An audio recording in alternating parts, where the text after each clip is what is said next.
Hi everyone, welcome to the channel. My name is Queen Sixties, and today's topic, as you can see from the title, I will be talking about what I did differently as a second-time mom.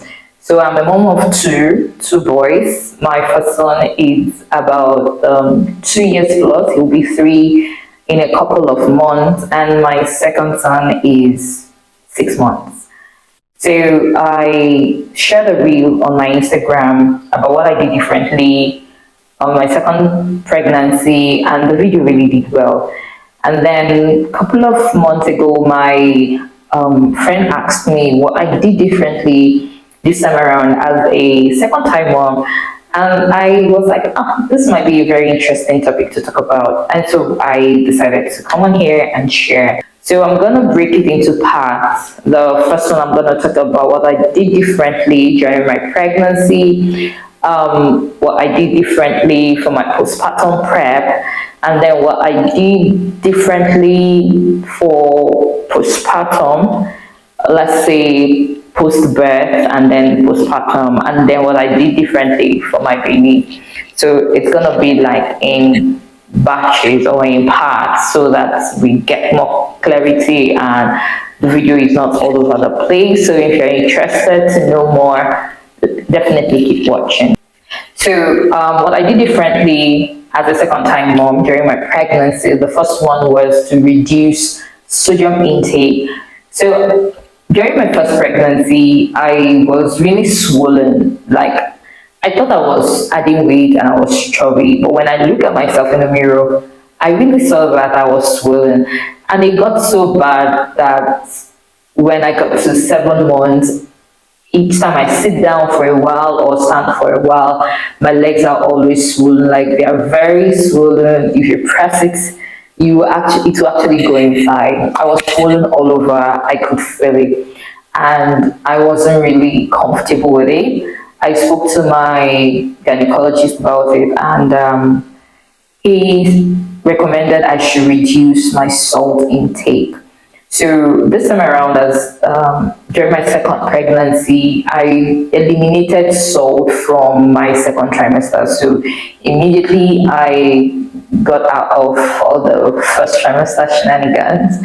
I reduced, like drastically reduced my salt intake, which was the major source of sodium in my meals.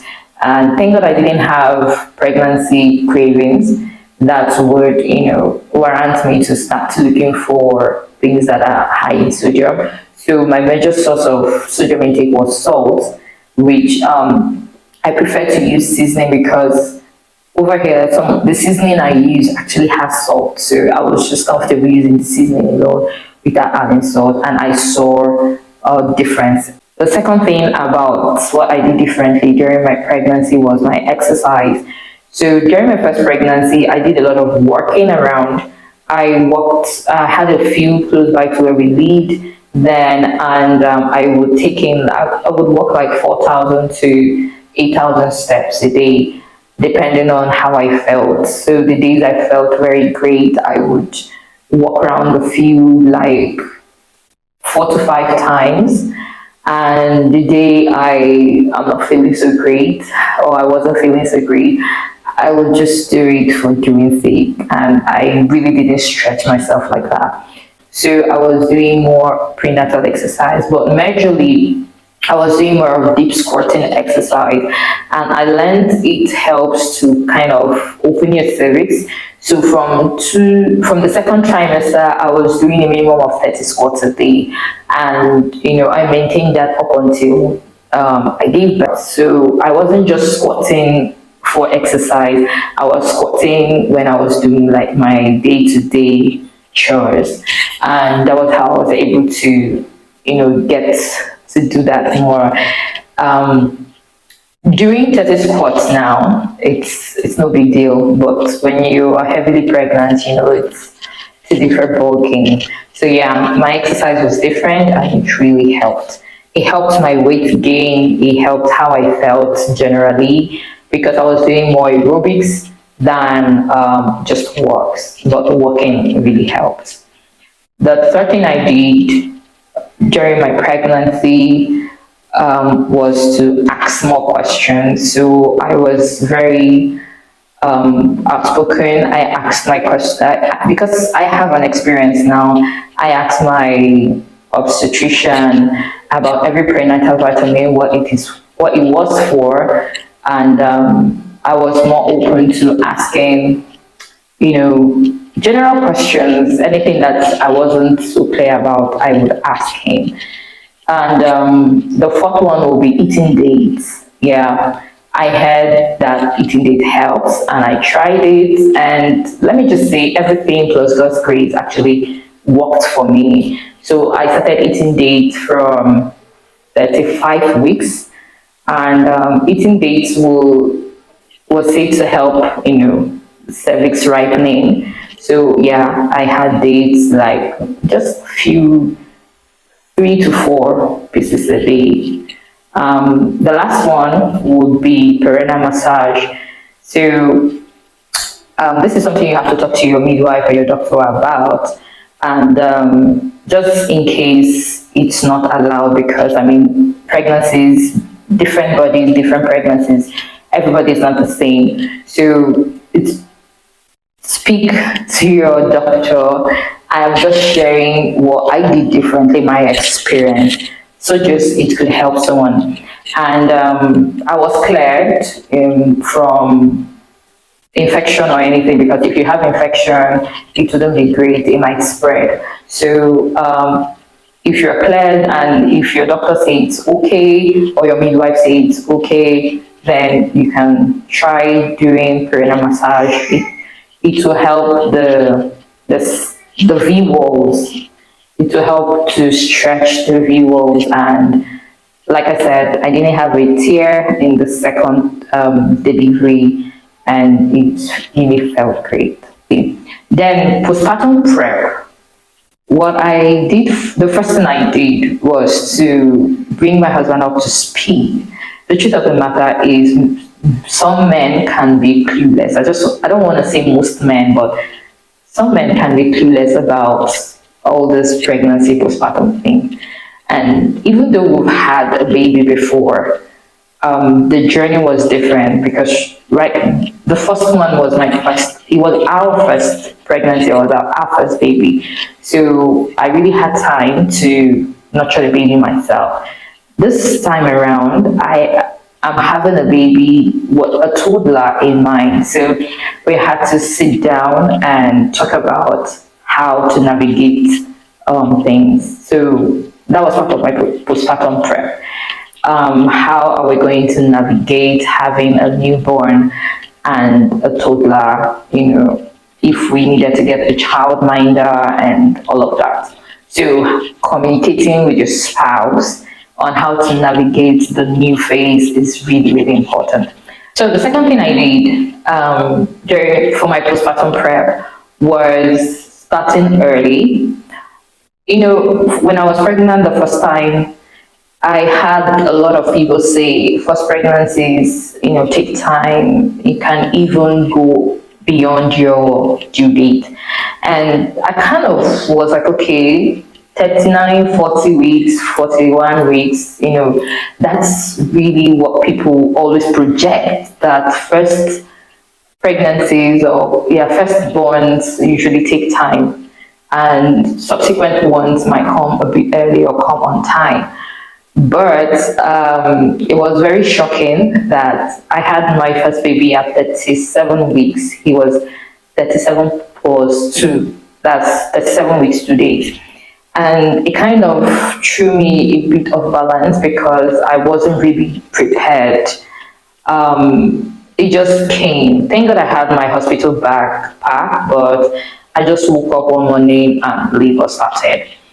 And this time around, I didn't take chances. So the things that I wanted to do to get ready or get myself ready for the new phase, I had to start early. So let's say getting hair appointment, taking care of the house, cleaning the house, making sure that everywhere is set, cleaning baby clothes. I started at 35 weeks, packed my hospital bag at 36 weeks, and made sure that I got everything that I needed on time. And also I batch cooked. So I started batch cooking at 35 weeks. So mostly what I would do is when I'm cooking, I cook bulk and I keep some in the freezer so that if baby comes, food won't be an issue, because cooking was really an issue for me during my first pregnancy, postpartum. Yeah, first postpartum. Food was really an issue. So I didn't want it to be an issue this time around. And as a new mom, you know that nutrition is very important. What you feed yourself, your body, is really, really important and vital towards your recovery. So I made sure that I paid attention to that. Then, what I did differently as a second time mom, let me talk about this part, the postpartum part. So, after I gave birth, I stayed in bed for 1 week. And, like I said, postpartum prep helped me to be able to achieve this.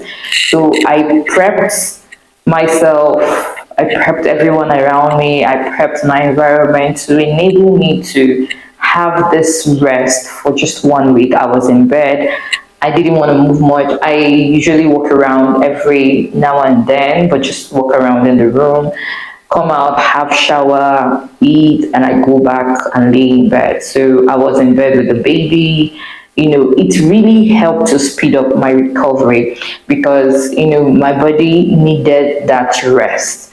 And because my husband understands that I needed that rest, it wasn't much of an issue. So my toddler was taken care of at that point. So just the first week, the second week, I started moving around because what happened with my first baby was the fact that, I wasn't prepped enough. So there was still need to cook, there was still need to, take care of the baby, do things around the house, like every normal day experience. And I do not have a nanny or a help, and it was just me and my husband taking care of everything, and then friends would come in once in a while and help as well.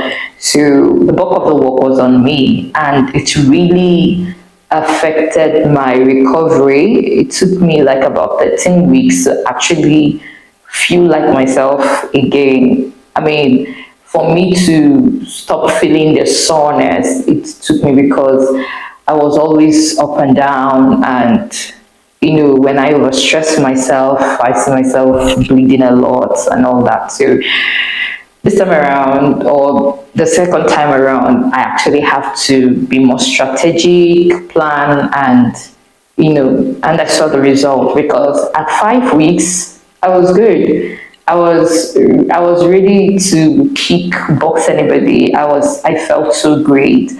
I felt so relieved at the fact that the second time around I didn't have a tear or episiotomy. It felt really different and it felt really nice. So yeah, being in bed for the first week really helped me. And I know this is not, it might not really be visible, especially if you have kids, toddlers, and you don't have a help.